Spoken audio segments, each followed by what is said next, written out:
Oke, Bapak Ibu, kita akan belajar tentang John Wesley dan kelompok sel. Jadi, malam hari ini kita belajar satu topik yang sangat praktis sebetulnya, yang dijalankan oleh banyak orang, banyak gereja tentang kelompok sel, atau kita lebih akrab di Jakarta Pusat ini istilahnya sel group. Atau kalau di dalam gereja-gereja yang lain atau metode yang lain selalu memakai class meeting. Jadi itu mengacu hal yang sama. Nah, hari ini saya ingin mengajak kita melihat salah satu warisan yang sangat besar, kalau tidak boleh katakan yang mungkin ya salah satu yang terbesar ya, yaitu tentang uh, sistem atau pola pemuritan dengan sistem kelompok sel ini yang ditinggalkan oleh John Wesley. Ada beberapa warisan lain yang nanti kita juga akan belajar, tapi malam hari ini kita akan bicara tentang kelompok sel ini terlebih dahulu.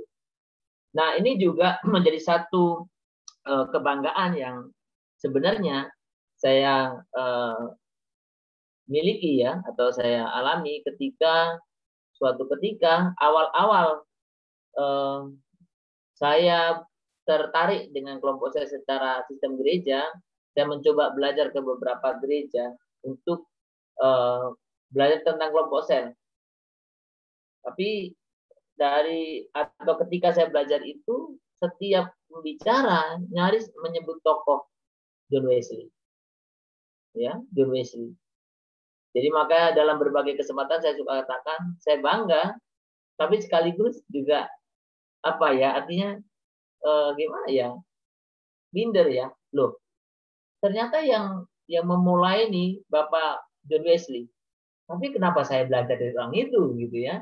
Semestinya saya yang ngajari orang itu, ya orang lain itu. Tapi kenapa saya yang orang Metodis malah belajar ke sana? Yang notabene bukan gereja Metodis, ya. Jadi fakta sejarah yang perlu diketahui oleh kita semua orang Metodis bahwa John Wesley lah yang meletakkan fondasi bagi ledakan kelompok atau ya kelompok sel modern.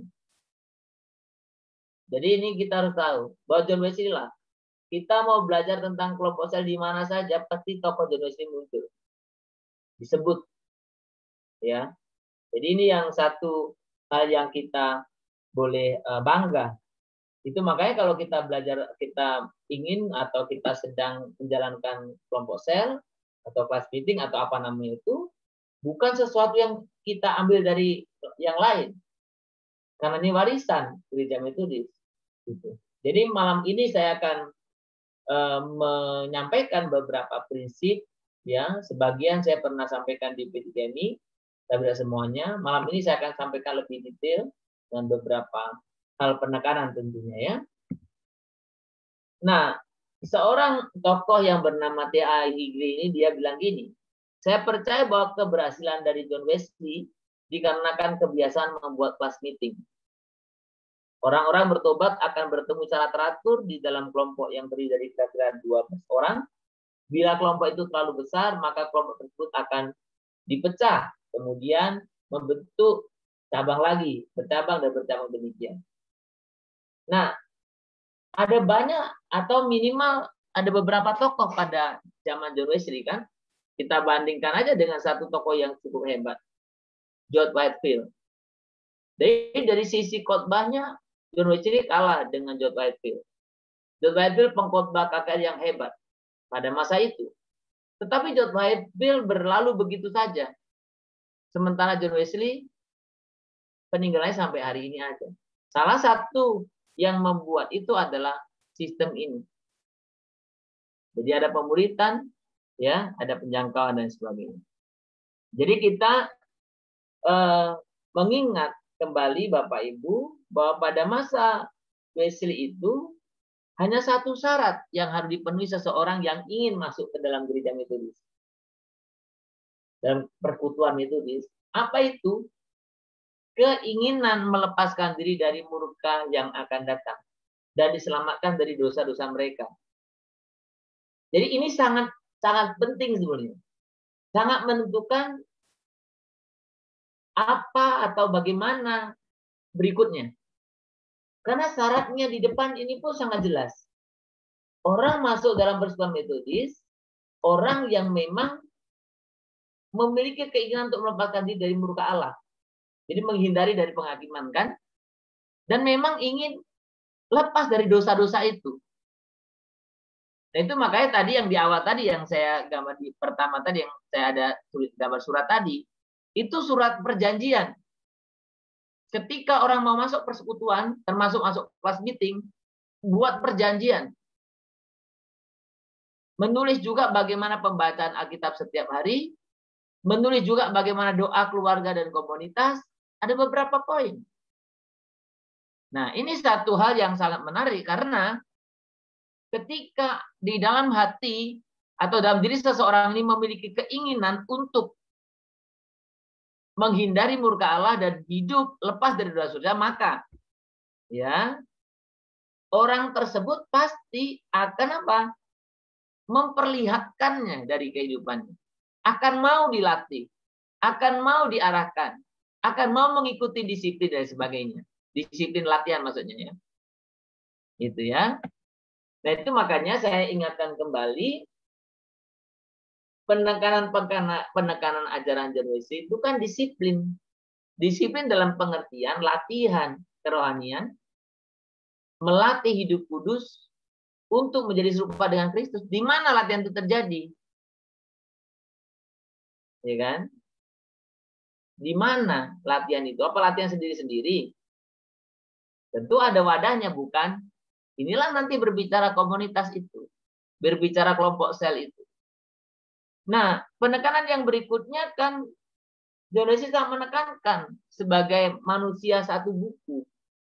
Dalam kuadrilateral pun Alkitab memegang satu peranan sentral. Di samping rasio, tradisi, dan pengalaman. Alkitab ininya. Nah, Alkitab sebagai satu-satunya buku yang paling utama ya, yang dipegang. Maka latihan kerohanian itu apa dasar utamanya? Alkitab. Maka tadi dalam surat tadi dituliskan bagaimana pembacaan Alkitab keseharian setiap hari. Nah, ini makanya kita sekarang ngerjakan gemas juga, harapan kita gitu. Terbiasa membaca Alkitab. Gaya hidup itu membaca Alkitab. Nah, ketika kita berbicara tentang pembedanya juga secara khusus dibandingkan dengan Luther dan Calvin, yang mereka menekankan, ini saya sering sebut nih dari khotbah juga. Bagaimana manusia diselamatkan? Banyak berbicara Johannes Calvin dan Martin Luther tuh banyak bicara tentang itu. Ya, maka doktrin yang utama kan juga itu kan. Ya, tentang bagaimana manusia diselamatkan. Sementara John Wesley tidak. Yang ditekankan bagaimana seharusnya kehidupan manusia setelah diselamatkan. Jadi itu berarti berbicara apa? Kekudusan dalam hati dan kehidupan. Nah, ini sebenarnya yang sangat esensi dalam gereja Metodis. Ya. Saya tetap optimis, saya tetap yakin ketika kita balik dalam ajaran ini, ya, Metodis akan mengalami kemajuan yang luar biasa. Kekudusan dalam hati setiap anggotanya, setiap orang Metodis, dan kehidupan. Jadi kudus dalam hati dan kehidupan. Nah, kemarin kita dalam sesi yang lain kan kita sudah belajar banyak ya. Nah, disinilah John Wesley membuat satu komunitas sebagai sarana latihan tadi. Bagaimana kita melatih kita hidup kudus, ya, memperbaiki, ya, dan lain sebagainya lah. Maka ada kelompok kecil atau kelompok sel yang disebut, yang dibentuk, ya. Nah, menurut John Wesley, menjadi orang percaya membutuhkan komunitas, ya kan, dan persekutuan, ya, karena salah satu aspek dari pembentukan iman kita ya berpartisipasi dalam kelompok, pertanggungjawaban spiritual ya, spiritual. Jadi dalam berbagai kesempatan saya katakan kita itu bertumbuh nggak bisa sendiri. Kita butuh komunitas, butuh kelompok. Dan John Wesley melihat kebenaran itu. Nah, menurut John Wesley, menjalani kehidupan suci itu mengharuskan orang percaya untuk berbagi kehidupan. Di mana itu letaknya? Ya dalam persekutuan yang ini secara teratur. Di mana? Ya dalam komunitas-komunitas kecil. Ya, dalam komunitas-komunitas kecil. Nah, makanya kalau kita berbicara tentang apa yang dilakukan, memang sebenarnya sebelum John Wesley bertobat pun, bukan bertobat lah ya, mengalami kelahiran kembali pun sudah ada kelompok-kelompok kecil yang dibinanya bersama adiknya Charles Wesley ya, ada ya. Nah, makanya pada masa John Wesley perkembangan atas kelompok-kelompok kecil ini betul-betul merevolusi Inggris lah, ya, menyediakan kerangka kerja untuk apa? Untuk membantu orang-orang bertumbuh dalam kesucian hati dan kehidupan yang tadi di depan saya katakan. Jadi kelompok-kelompok kecil itu berdampak besar, ya, komsel-komsel itu pada masa itu. Dan hal yang serupa sebetulnya juga dialami oleh gereja-gereja yang istilahnya terbentuk sebagai gereja sel memang. Kelompok-kelompok kecil itu sangat berperan. Karena disitulah membantu orang-orang untuk bertumbuh. Nah, ini yang nanti harapan saya, karena ini hal yang praktis ya. Ya, harapan saya yang mengikuti ini menjadi pelaku-pelaku sel grup ini, kelompok-kelompok sel. Dan coba kita boleh menerapkan atau mengalami warisan itu. Ya, warisan yang Tuhan berikan, yang John Wesley berikan itu. Nah, ketika kita berbicara masa John Wesley, adanya kelompok kecil akan memberikan konteks di mana orang yang ingin bertobat. Jadi ada istilah dalam bahasa Inggris itu seekers, pencari. Jadi kadang-kadang ada orang ke gereja ya, itu sebagai pencari sebetulnya. Dia ingin bertobat belum sungguh-sungguhnya. Nah, tapi kalau hanya berhenti di gereja saja, nggak bisa. Perlu kelompok kecil. Nah, makanya ketika ada komunitas atau kelompok kecil, para seekers ini, orang-orang yang bertobat ini, dapat menerima dukungan, akuntabilitas, dan dorongan. Dari mana? Kelompok kecil. Ya. Nah, ini saya terus berulang-ulang sampaikan kepada kita. Saya ingin mengajak kita untuk menambah satu visi bagaimana kita membangun setiap jenjang itu ada komunitasnya. Yang bisa bertumbuh. Yang kita harus bangun dengan benar. Ya. Karena inilah sebenarnya warisan. Legacy yang diberikan kepada kita, warisan dalam pengertian peninggalan sejarah, jelas tentang komunitas. Ya. Nah, saya ingin menjelaskan secara sederhana, banyak orang ketika berbicara tentang kelompok sel yang diberikan John Wesley, itu hanya berbicara kelas meeting atau kelompok sel yang kita biasa. Ya. Dan ada banyak istilahnya yang kadang-kadang sering disampaikan sepenggal-sepenggal. Sehingga kita nangkap juga sepenggal-sepenggal. John Wesley sebetulnya ketika kita berbicara komunitas atau sel group John Wesley itu bukan hanya kelas meeting. Atau juga ada banyak kesalahpahaman yang menganggap kelas meeting ini sama dengan Holy Club. Beda. Holy Club itu sebetulnya satu komunitas yang dibentuk oleh Charles Wesley yang membentuknya ketika mereka masih sebetulnya belum pindah ke Amerika, masih di Inggris kalau nggak salah. Jadi sebelum John Wesley mengalami kelahiran kembali juga, dan akhirnya itu Holy Club itu sebenarnya mati, kelompok itu nggak bertumbuh itu. Nah, tapi yang saya mau sampaikan di sini ada sistem kelompok sel yang dibangun oleh John Wesley. Yang memang Holy Club menjadi cikal bakal metode itu Holy Club, seringkali disebut ya. Tapi dalam sistem kelompok sel justru biasanya di luar itu.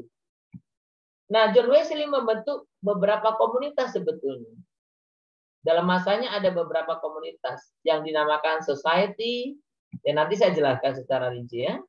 Ada yang namanya class meeting, ya, ada namanya band, ada namanya select society, dan ada namanya Pennington band. Jadi kalau kita lihat bukan hanya class meeting, Class meeting salah satunya, ya kan? Salah satunya, bukan satu-satunya. Jadi makanya ketika kita hanya memahami satu-satunya ini seolah selesai. Bukan, ada sistemnya. Yang memang sebetulnya kita harus bisa tentu modifikasi lah kalau masa ini ya. Nah, tapi karena kita berbicara kan John Wesley dan cell group tadi yang kita bicarakan atau komunitas, kita ingin lihat satu persatu. Ya, secara sederhana tentu saya mencoba menjelaskannya. Yang pertama, komunitas yang besar itu disebut society, itu model kognitif. Nah, dalam society ini sebetulnya jumlahnya cukup besar, maka hampir sama dengan jemaat sekarang lah ya, karena bisa 100 orangan. Nah, kumpulan orang-orang yang memiliki keinginan mencari kekuatan dari kesalehan, doa bersama, kata-kata nasihat, memperhatikan satu dengan yang lain, ya, dengan kasih membantu satu dengan yang lain, menyatakan keselamatan, mereka bergabung dalam sini. Mereka berkumpul bersama-sama, saling membantu. Di situ dalam komunitas itu, society itu isinya apa? Ceramah, monolog, khotbah. Jadi makanya ketika kita berbicara komunitas yang dibangun oleh John Wesley, ketika kita berbicara yang cukup besar, yang kognitif adalah atau yang menekankan knowledge ya ini society. Jumlahnya 50-100 orang. Udah gereja kan kalau kita sekarang. Gereja udah jemaat penuh itu. Karena konversi resort pun hanya resort cuma 150 kan. Jadi ini sudah jemaat penuh dan memang ini dipimpin oleh seorang hamba Tuhan, gitu ya. Nah, komunitas yang kedua itu yang disebut class meeting. Class meeting ini berbeda dengan society tadi. Karena kalau society tadi menekankan kognitif, ini menekankan behavior, perilaku. Iya kan? Ini kelompoknya kecil. Ya, kurang lebih 12 orang. Biasanya kalau masa itu menurut tempat, nah ini yang kita juga adopsi kan, dipimpin oleh warga jemaat. Nah, ini yang kita perlu nanti terus latih ya, supaya kalau bisa saya turut dipimpin warga jemaat, tidak perlu didampingi gitu. Bukan nggak mau hamba Tuhan yang mendampingi, karena kalau tidak didampingi bisa sekaligus jalan satu hari selesai. Jadi bisa cell grupnya itu bisa setiap minggu jatuhnya. Itu akan lebih bagus. Ya. Jadi akan lebih bagus. Tujuannya apa? Untuk mengetahui jemaat benar-benar berusaha hidup untuk memperoleh keselamatan atau artinya hidup kudus atau tidak. Jadi makanya di dalam kelas meeting itu betul-betul memang terbuka. Disediakan untuk apa? Berbicara, keterbukaan. Ya. Mempraktekkan bagaimana kehidupan orang yang sudah diselamatkan, mempraktekkan kekudusan hidup, ya kan? Mempraktekkan apa istilahnya? Fokus kepada komunitas orang-orang kudus, pendukung komunitas pemberdayaan. Dia harus di situ lebih apa ya? Lebih kepada perilaku.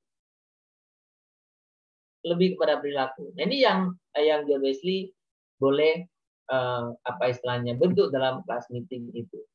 Nah, maka di dalam ini saya ambil dari apa ya? Ini dari disiplin nih saya ambil yang ini. Tugas pemimpin kelas meeting. Ya, di dalam buku yang saya pakai juga ini ada. Mengunjungi setiap anggota CM ya, ini bentuk karena masa itu ya, sekarang bisa dimodif lah, mengunjungi atau menghubungi lah ya. Menyelidiki kemajuan rohani, kerohanian, menasehati, memperingati, menghibur. Jadi kalau anggota kelas meeting dinasehati pemimpinnya ya bagus. Jangan tersinggung, biasanya itu tersinggungnya. Ini dalam komunitas ya itu. Kalau kita tidak bisa saling menerima nasihat, saling menasihati, ya nggak akan terbangun kan? Jadi menasihati, memperingati, menghibur dan lain sebagainya. Ya, mengumpulkan pada masa itu ada pengumpulan-pengumpulan. Ya, tetapi ada ikatan pemimpin-pemimpin meeting pada zaman John Wesley juga harus secara rutin bertemu dengan hamba Tuhan, dengan pendeta. Untuk apa? Menyampaikan kondisi kelompoknya. Menyampaikan kalau ada yang sakit, menyampaikan kalau ada orang yang mungkin melanggar, menyampaikan kalau ada orang yang perlu diarahkan, seperti itu. Jadi ada apa istilahnya koneksinya juga. Nah, itu yang kedua. Nah, John Wesley juga membentuk satu komunitas yang sifatnya sama model pengaruh. Ini lebih lagi dari class meeting. Istilahnya band. Ya. Fokusnya apa? Juga sama. Perilaku, tapi lebih kepada pengaruhnya. Ya. Anggotanya dia lebih kecil daripada class meeting, 5 sampai 10 orang. Di sini juga homogen biasanya. Usianya, termasuk gendernya, ya kan? Anggota-anggotanya siapa? Orang yang punya komitmen. Jadi kelas meeting dan band ini sebetulnya pada masa John Wesley makanya perlu tanda tangan surat. Jadi nggak seperti kita, suka datang-datang, nggak datang, dipanggil-panggil ketua sel grupnya nggak datang, nggak bisa bertumbuh kalau gitu caranya. Jadi harus ada, memang masa John Wesley juga harus tanda tangan. Bertumbuh itu perlu upaya. Dari siapa? Dari kita yang mau bertumbuh. Kalau dalam pengertian gereja atau komunitas itu memberikan fasilitas aja. Ya kan? Seperti orang sekolah kan? Sekolah mau baiknya kayak apa, anaknya nggak datang, sampai kapan bisa bertumbuh? Ya nggak bisa bertumbuh. Anaknya kagak mau datang, nggak mau belajar. Sama itu di dalam sistem gereja juga sebetulnya. Dan ini John Wesley udah rancang demikian. Jadi masa itu loh, itu abad berapa itu? Peraturan band lebih tegas dari kelas meeting. Ya karena yang mau diambil kan apa? Pengaruh. Maka penekanan di sini apa? Pemimpin itu biasanya warga jemaat, ya. Memimpin bukan sebagai pengajar, tapi sebagai apa? Teladan. Kenapa? Ya penekanannya bukan knowledge. Yang memimpin yang perlu knowledge di mana? Yang tadi, yang pertama, society. Karena mengajar, menyiapkan materi. Kalau class meeting dan band bukan gitu. Ya. Ada lagi nomor 4 tuh kelompok yang select society itu model pelatihan. Jadi ada kelompok lagi, ada komunitas lagi. Jadi bukan hanya kelas meeting komunitasnya. Terdiri dari anggota jemaat pilihan, ya. Tujuannya memberikan contoh bagaimana seharusnya jemaat metodis hidup, contoh keteladanan, ya, termasuk menyangkut kehidupan yang benar, ya. Dalam select society ini juga dilakukan pembinaan mengenai metode dan doktrin metodis. Nah, ini nanti memang kan seperti itu ya. Kita yang pengajar-pengajar, pemimpin-pemimpin harus mempunyai pemahaman lebih. Ya, harus memiliki pemahaman lebih. Jadi termasuk juga ketua-ketua sel, maka kita coba berupaya ketua sel ya memang sementara ini masih pembekalan menyangkut sel group. Tapi ke depan nanti kita akan bekali lebih lagi. Karena kita pemimpin harus dapat duluan. Ya kan? Harus mengerti lebih dari yang kita pimpin minimal. Termasuk kita perlu paham doktrin-doktrin, termasuk kita perlu paham hal-hal yang metode-metode ya, karena kita pemimpin. Jadi dilakukan di select society. Nah, dalam kelompok ini biasanya aturan standarnya lebih tinggi dari kelompok yang lain. Berarti lebih tinggi dari class meeting, lebih tinggi dari band. Ya kan? Jadi 4 sistem ini berjalan bersama. Ya, tentu apa istilahnya satu dengan yang lain berarti bisa saling keterkaitan toh secara sistem. Nah, ada satu komunitas lagi yang sistem lagi yang sangat penting, itu namanya Penitent Band. Itu model rehabilitasi. Yang kelima nih ya, sorry, itu kelima, poin 5. Jadi kalau yang 4 tadi kan ini ya, Select Society. Ini nomor 5 ya, nomor yang terakhir ini, nomor 5. Itu apa? Semacam kelompok rehabilitasi kehidupan. Anggota-anggota mereka apa? Mereka sudah ikut dalam kelompok-kelompok yang lain tapi nggak mengalami perubahan. Ya dari dulu ada selalu gitu ya. Ikut mana-mana tapi nggak berubah-berubah. Ya udah masuk dalam kelas ini. Tentu kelas ini tidak seperti kelas yang tapi mungkin semacam bagaimana orang-orang seperti ini ditangani khusus lah ya. Ada istilahnya kelompoknya juga. Nah itu secara umum. Nah sekarang kita coba lihat beberapa prinsip pendukung nantinya ya. Mengapa begitu efektif pada masa itu? Saya grup pada masa John Wesley itu. Karena memang Bapak Ibu, komunitas seperti yang saya katakan di pendahuluan tadi, komunitas itu menjadi satu jawaban, kelompok saya itu menjadi satu jawaban ya dari keadaan pribadi dan sosial pada masa itu. Makanya sebagai satu tempat sarana untuk apa tadi? Melatih hidup kudus. Melatih kehidupan kudus, hati yang kudus, kehidupan yang kudus. Nah, mungkin kita berbicara oh berarti kayaknya dulu sebagai kebutuhan, sekarang tidak. Nanti dulu. Ya, saya khusus di pembekalan untuk pemuda, karena pemuda kita ingin ajak juga membentuk komunitas. Saya tekankan sekali tentang bahwa komunitas itu, komunitas kecil Komsel, di satu sisi adalah keinginan Tuhan. Tuhan itu ingin kita berkomunitas, bukan individu. Tuhan nggak ingin kita sendiri-sendiri, enggak. Tuhan ingin kita itu berkomunitas. Jadi komunitas itu keinginan Tuhan. Berarti kalau kita mau terjemahkan sederhana, berkomsel itu keinginan Tuhan, kasarnya gitu ya. Bersel group itu keinginan Tuhan. Berkomunitas, berjemaah itu keinginan Tuhan. Satu. Yang kedua, selain keinginan Tuhan, ternyata komunitas itu kebutuhan kita. Ini bukan bicara keinginan. Butuh. Ada banyak hal yang kita butuh tapi nggak ingin. Ada banyak hal yang kita ingin padahal tidak butuh. Tapi komunitas itu kebutuhan kita. Nah, ini yang jarang disadari oleh banyak orang percaya. Maka banyak orang percaya, dia pikir udahlah saya maju sendirilah. Enggak, komunitas butuh. Jadi maksud saya, sampai hari ini pun komunitas atau kelompok sel tetap bisa menjadi jawaban dari keadaan pribadi maupun sosial kita. Ya. Nah, di pemuda saya ada banyak bahas sebetulnya tentang bagaimana konteks sekarang ya yang zaman ini ya. Oke. Ini belum saya sampaikan di pemuda juga belum ini yang poin ini. Nah, kita coba lihat keunikan kelompok sel pada masa John Wesley. Sistem tadi. Yang ada society, ada class meeting, ada band, ada penitent band, ada select society. Ya, select society sama penitent band itu ya. Kita coba lihat apa keunikannya. Keunikannya sebenarnya terletak pada 4 poin ini. Prinsip dasarnya, strategi kelompoknya, prinsip kepemimpinannya, ya, juga sarana pendukung lainnya. Nah, kita akan lihat sekilas ya. Yang pertama, prinsip dasarnya.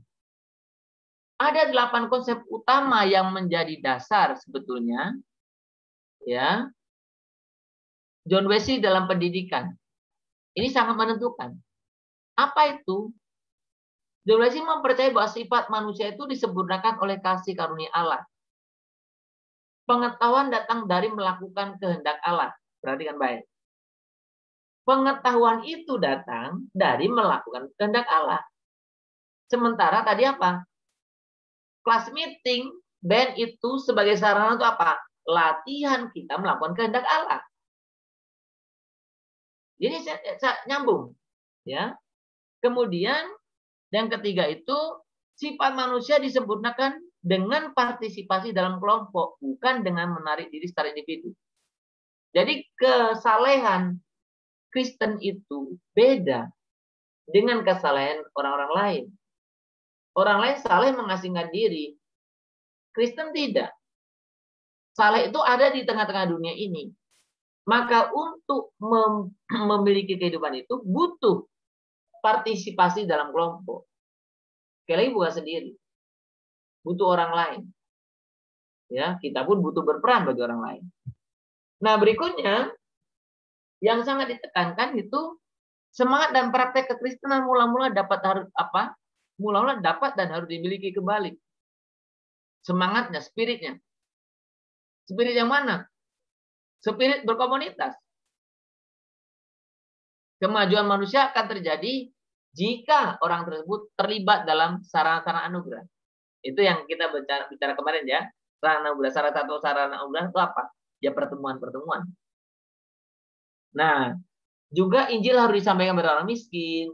Kejahatan sosial bukan ditolak tetapi diatasi dengan kebaikan. Nah, banyak orang sebenarnya pada masa John Wesley itu justru kelas meeting itu tempat menyelesaikan masalah. Kelas meeting itu tempat orang salah jadi baik. Nah, itu juga sebetulnya yang harus kita mimpikan bersama dan kita upayakan kerjakan, bahwa dari sel group itu harusnya muncul orang-orang jadi baik.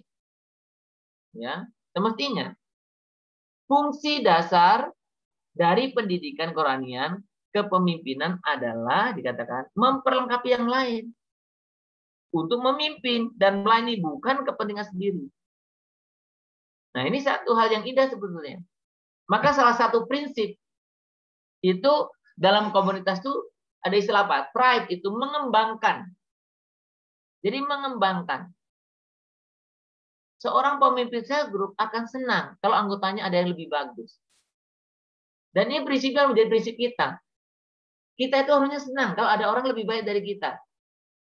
Makanya saya juga heran ya, kalau ada, nggak usah lah saya ambil contoh yang lain ya. Kadang ada hamba Tuhan tuh bersaing-saingan. Apa yang disaingi saya pikir?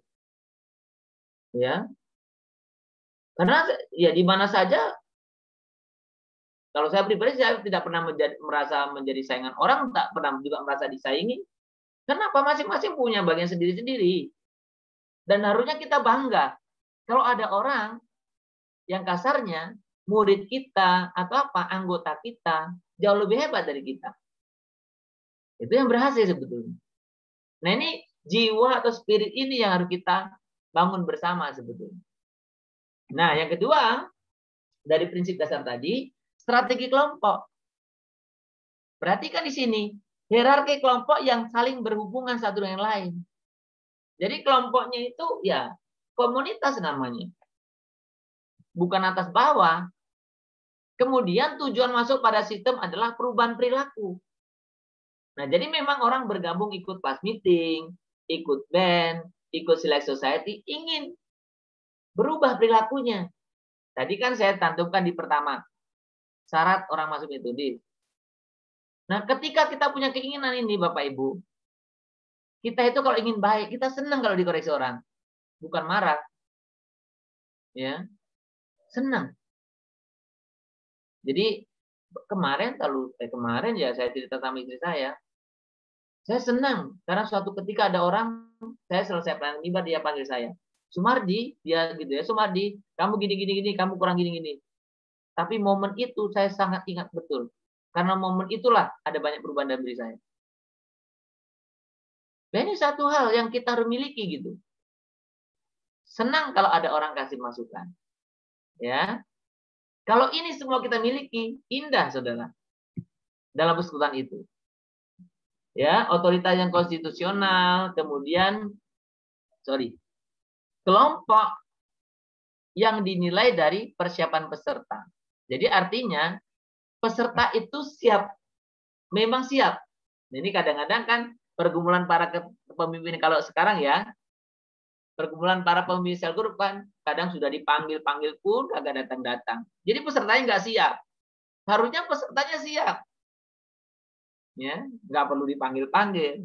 Panggil pertama, kedua, ketiga. Partisipasi dan mobilisasi, sarana aktivitas, pengecualian terhadap ketidakpatuhan, ya ada, kalau tidak patuh ya ada sanksinya.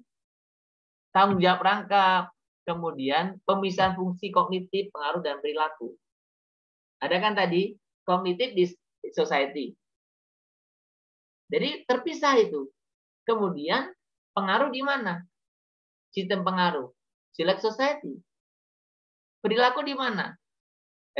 Pengaruh di mana di band tadi ya? Perilaku di mana? Class meeting. Jadi beda ya, kognitif ada tempatnya. Jadi Bapak Ibu ketika kita bertemu, itu juga yang sebenarnya saya sedang ingin ajak kita memahami. Jadi nggak setiap ketemu kita berdebat pengetahuan, enggak. Ada tempatnya. Debat pengetahuan, kita debat pengetahuan. Tapi ketika kita sharing perilaku, belajarlah. Ketika kita berbicara tentang pengaruh, tunjukkanlah. Jadi ada tempatnya masing-masing. Karena kalau setiap pertemuan satu model sama, semua pengetahuan, ya kepala kita yang besar saja. Ya, perilaku kita kurang memberikan contoh. Nah, yang ketiga itu prinsip kepemimpinan. Disinilah sebenarnya salah satu juga kunci. Sel grup bisa bagus atau komunitas kelompok sel bisa bagus karena apa? Melibatkan kepemimpinan warga. Bukan tergantung pada hamba Tuhan. Nah, maka di sini prinsip kepemimpinan warga gereja ini sangat penting. Nah, pemimpin sel grup itu diangkat, bukan dipilih oleh anggota. Jadi bukan karena anggota, umpamanya contoh ya, Bekasi 2 mengadakan pemilihan ketua sel grup. Enggak. Sel grup itu diangkat dari pendeta. Kenapa? Karena memang itu harus nyambung visinya. Bukan membuat kelompok-kelompok sendiri. Kalau kelompok-kelompok sendiri bisa bahaya. Perpecahan bisa terjadi dalam satu gereja. Dan itu bahaya sel grup kalau nggak hati-hati. Nah, makanya apa diangkat? Jadi ditugaskan dari gereja.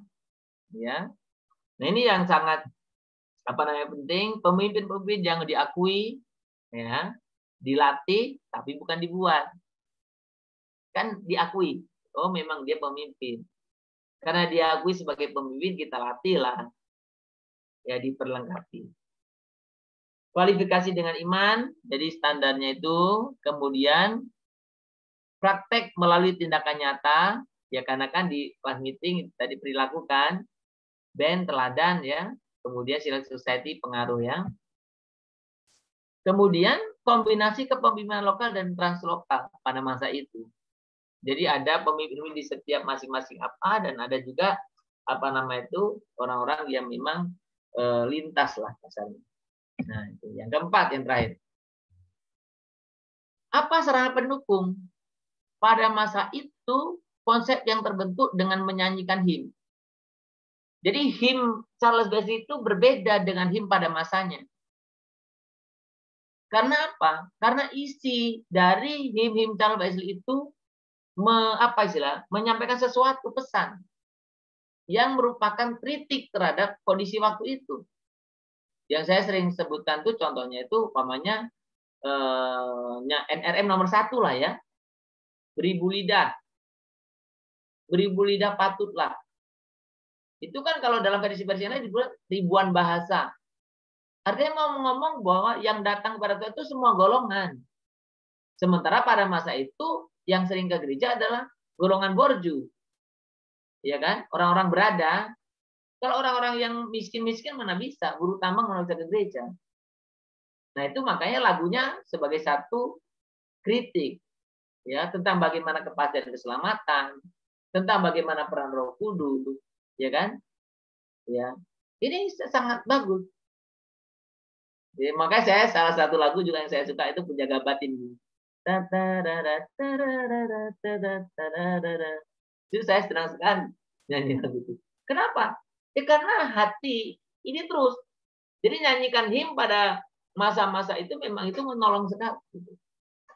Ya, yang kalau boleh dikatakan pada masanya itu nyanyiannya Charles Wesley itu jadi kontemporer pada masa itu. Ya. Koleksi $10 ini sebetulnya ada cerita Bapak Ibu. Pada waktu pengikut Metodis itu makin besar, itu kan mereka sedang membeli satu rumah, gitu lah, rumah yang untuk mereka tempat pertemuan. Tapi dananya kurang. Jadi bagaimana menggalang dana itu? Itulah melalui pengumpulan $10 itu. Ya, ada istilahnya uang kecil, penny gitu, uang kecil. Jadi mereka mengumpulkan itu juga menggerak juga. Jadi kadang-kadang ada proyek itu bagus juga. Kita ngumpulin dana gitu ya. Jadi saya ingat dulu gerakan mengumpulkan dua genggam beras. Lumayan juga loh Bapak Ibu ternyata kalau semua jemaat melakukannya. Ya, jadi mengumpulkan uang kecil ini juga lumayan, ya. Tentu kenapa konteksnya ini mengumpulkan uang kecil karena banyak pengikut John Wesley kan bukan orang kaya. Buru-buru pabriknya, ya. Kalau orang kaya janganlah mengumpulkan sen juga, ya. Publikasi masa yang murah, ya kan? Sekolah dasar untuk orang miskin. pendukungnya, proyek pengembangan ekonomi untuk orang miskin. Jadi ada tindakan-tindakan nyata yang dibangun. Nah, itu 5 atau 4 prinsip atau pendukung, ya. Jadi melalui apa yang saya sampaikan ini, saya simpulkan sederhana. Sistem pemerintah melalui kelompok sel adalah salah satu warisan terbesar yang ditinggalkan John Wesley yang berdampak bagi pertumbuhan gereja modern. Pertanyaan kita, nah apakah saya dan Anda, kita sebagai orang Metodis, lebih khusus lagi GMI Jakarta Pusat, ingin memakai atau memanfaatkan warisan ini? Ya.